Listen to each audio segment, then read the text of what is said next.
Olá pessoal, tudo bem? Vamos a mais uma aula de Geografia do nono ano. Percurso 17, Ásia, Diversidade Física, Uso da Terra e Regionalização. Nessa primeira imagem, a gente pode observar mulheres trabalhando no cultivo do arroz em terraços em Limong, no Vietnã. Essa foto é de 2018.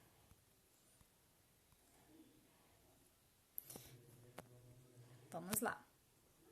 A diversidade do meio natural da Ásia.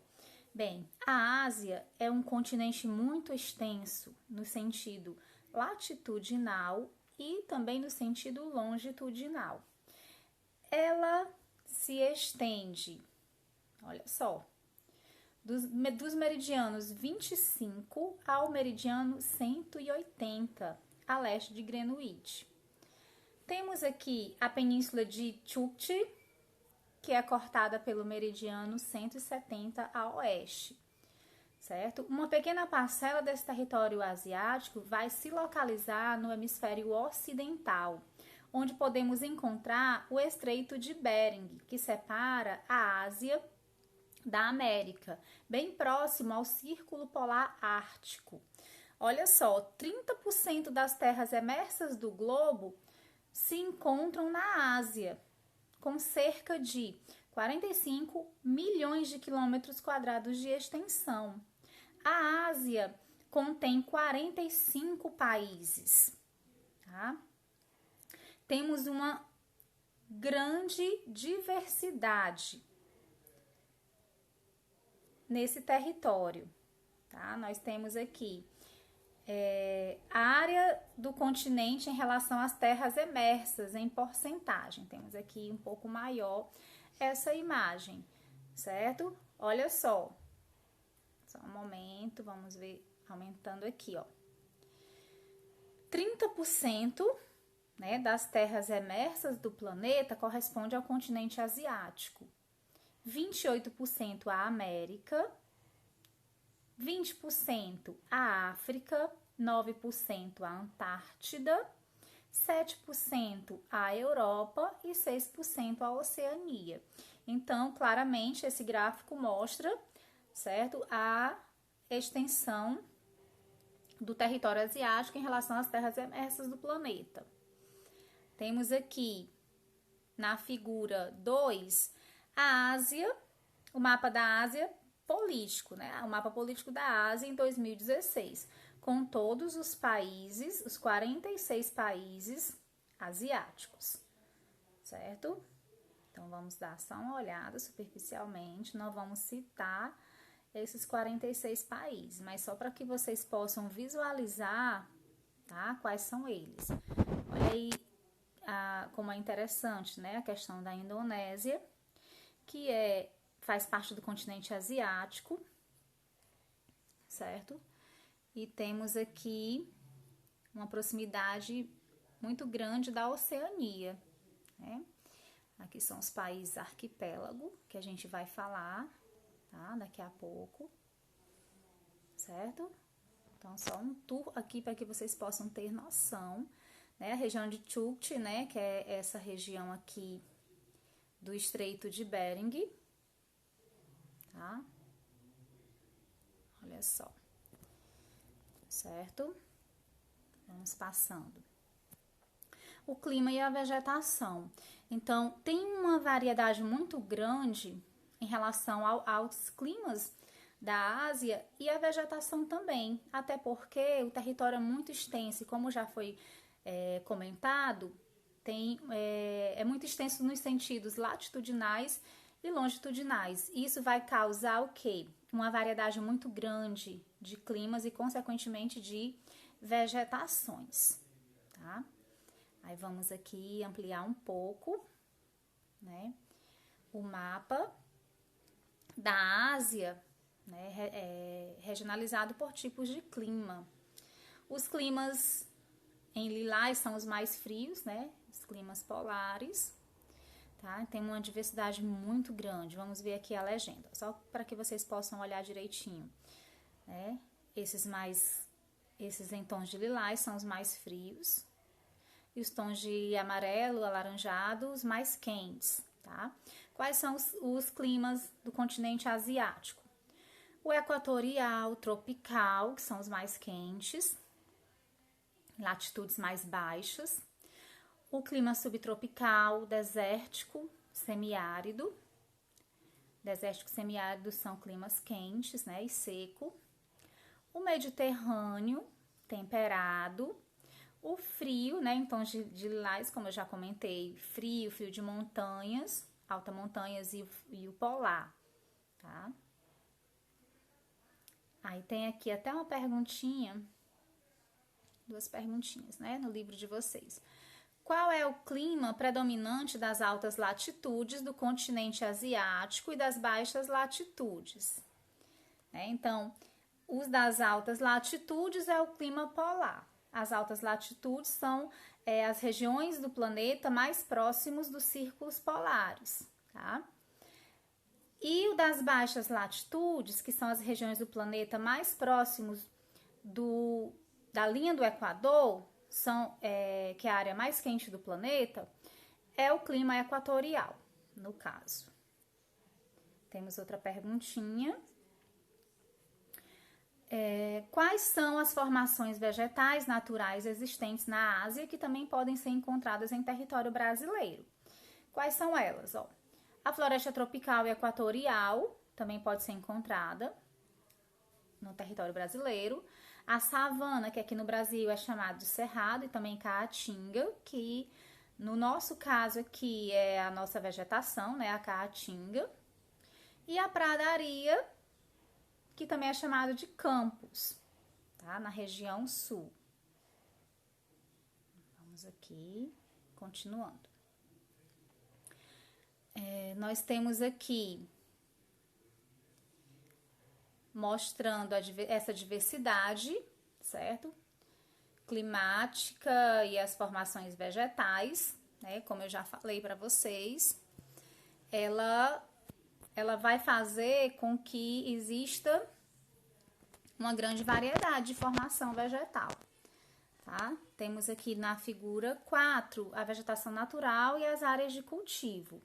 Esse mapa aqui, ele está sendo regionalizado tanto pela parte natural quanto pela parte transformada, né, pelo ser humano com a agricultura, certo?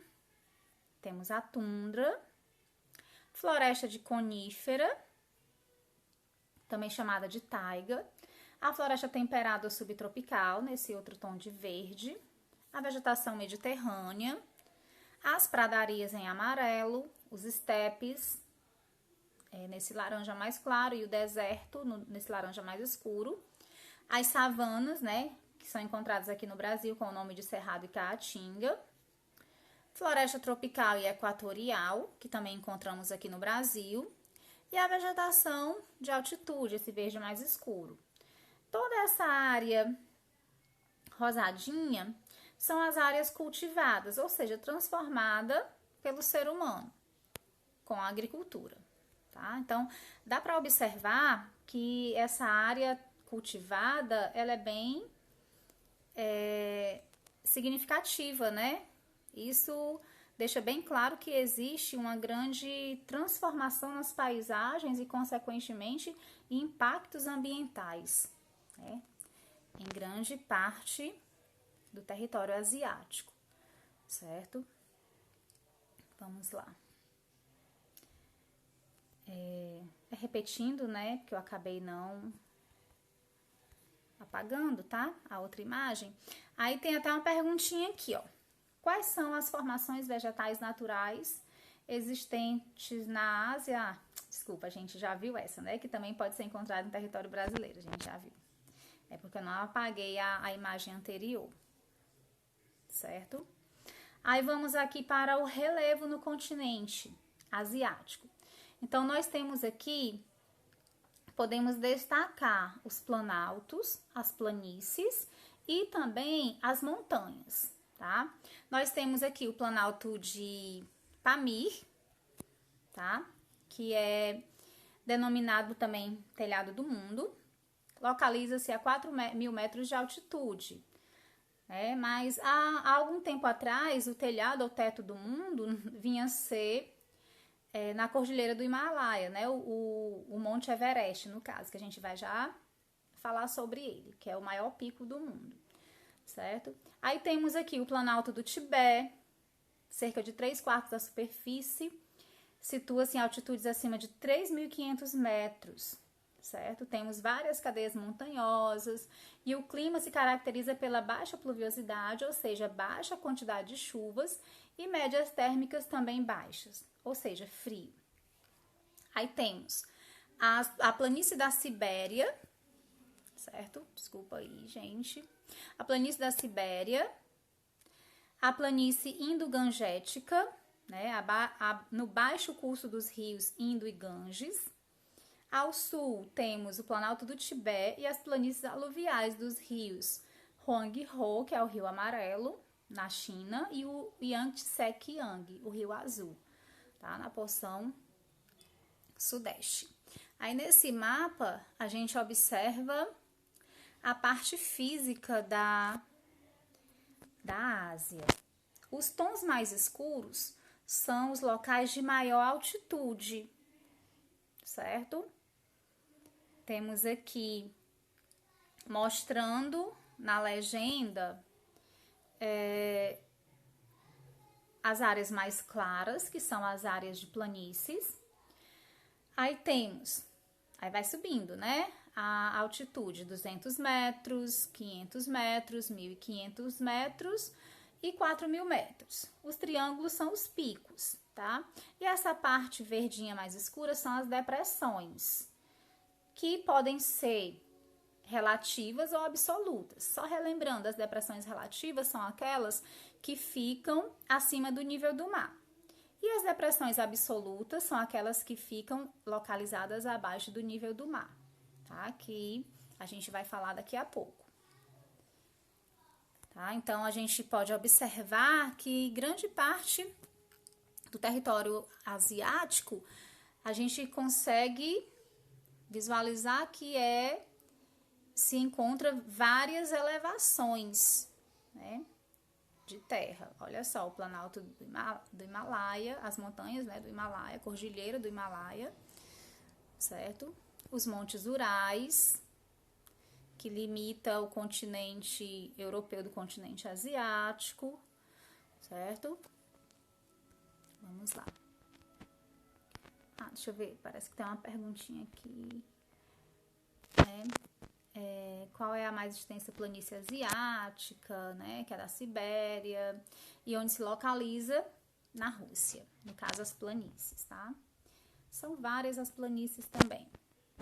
E essa imagem, tá? Mostra, é uma imagem, uma foto tirada em 2017, tá?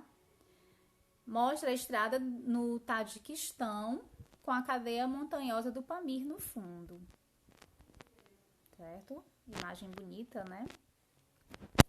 Pronto, aí agora vem falando sobre as grandes cadeias montanhosas da Ásia, no caso a Cordilheira do Himalaia, com 2.400 metros de comprimento e 400 metros de largura. Separa as porções norte e sul do continente e é uma barreira natural para o avanço das massas de ar frio que vem do norte e para as massas de ar quente provenientes do sul, certo? Temos aqui no Himalaia, como eu já falei há pouco tempo para vocês, o Pico Everest, certo? Com mais de 8.000 metros de altitude, 8.848 metros de altitude. A maior elevação do planeta, tá? Também conhecido como o teto do mundo, pela a sua altitude. Além disso, tem também mais de 70 picos com altitudes superiores de 7.000 metros, tá? Também as grandes depressões, certo?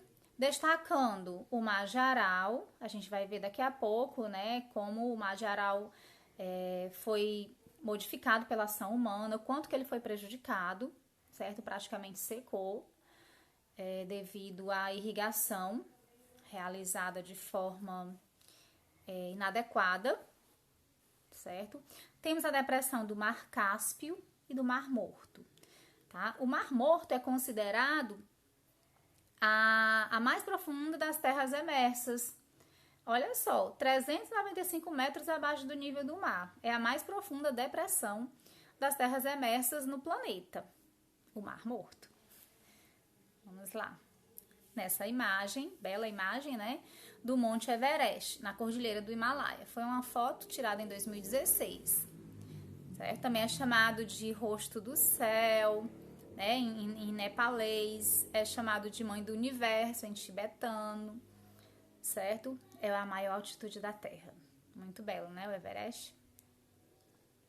As penínsulas e as ilhas do continente asiático. Nós temos aqui um litoral bastante recortado, certo? Com várias penínsulas. Temos a Península da Anatólia, onde situa-se a Turquia, a Península Arábica e da Indochina, certo? São várias penínsulas no continente asiático. Temos também várias ilhas e arquipélagos, tá? Olha só, a maior concentração de ilhas e arquipélagos acontecem na parte sudeste do continente, certo? O maior arquipélago, no caso, é o da Indonésia, chamado de país arquipélago, com cerca de 13.700 ilhas. São muitas ilhas, né? Há também o arquipélago das Filipinas, com 7.000 ilhas, e o japonês, com aproximadamente 3.000 ilhas, tá? Então, temos o Himalaia, né? Tanto o Himalaia como os arquipélagos são formações geológicas recentes, tá? Destacando a atividade vulcânica, tá? Tanto na Indonésia quanto nas Filipinas e Japão. Essas áreas são sujeitas a terremotos e a tsunamis por conta de se localizarem em áreas de encontros de placas tectônicas, certo? E fenômenos vulcânicos também, com graves consequências para a população que habita essas áreas, certo? Temos aqui os rios extensos, ó, temos imagem, essa imagem aqui, edificação destruída na cidade de Mashiki, no Japão, pelo terremoto ocorrido em 2016, em abril de 2016. Imagem forte, né, mostrando a destruição causada pelo terremoto, que é algo frequente nessa região da Ásia, né, como já citado, por conta da localização mesmo, entre placas tectônicas. E os rios extensos e caudalosos da Ásia, tá? Temos aqui, entre os rios que nascem nas terras de altitudes elevadas, da Mongólia, dos montes Altai, que correm para o Ártico, certo? Esses rios vão correr e desaguar no Ártico. Destacam-se quais rios? Os rios Lena, Obi e Yenisei.